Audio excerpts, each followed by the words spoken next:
తమిళ రాజకీయాలు ఇప్పుడు మరింత హీట్ అందుకున్నాయి.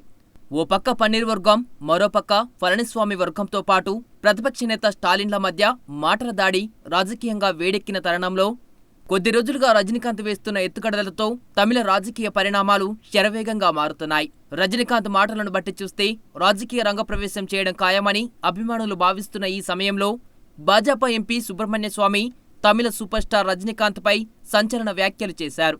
తమిళనాడు రాష్ట్రానికి ముఖ్యమంత్రిగా రజనీకాంత్ సరిపోరు అని, ఆయనకు రాజకీయాల్లో భవిష్యత్తు లేదంటూ సంచలన వ్యాఖ్యలు చేశారు. తమిళనాడులో ప్రస్తుత తరంలో ఎంతో చదువుకున్న వాళ్ళు ఉన్నారు. వాళ్ళందరూ జాతీయ రాజకీయాలపై దృష్టి పెడుతున్నారు. అందుకే ఆయన సీఎంగా సరిపోరు అని స్వామి చేసిన వ్యాఖ్యలు ఇప్పుడు తీవ్ర దుమారం రేపుతున్నాయి. తమ అభిమాన సూపర్ స్టార్ ఎప్పుడెప్పుడు రాజకీయాల్లోకి వస్తారా అని ఎదురుచూస్తున్న అభిమానులకు స్వామి వ్యాఖ్యలు ఆగ్రహం తెప్పించేవిగా ఉన్నాయని విశ్లేషకులు వ్యాఖ్యానిస్తున్నారు.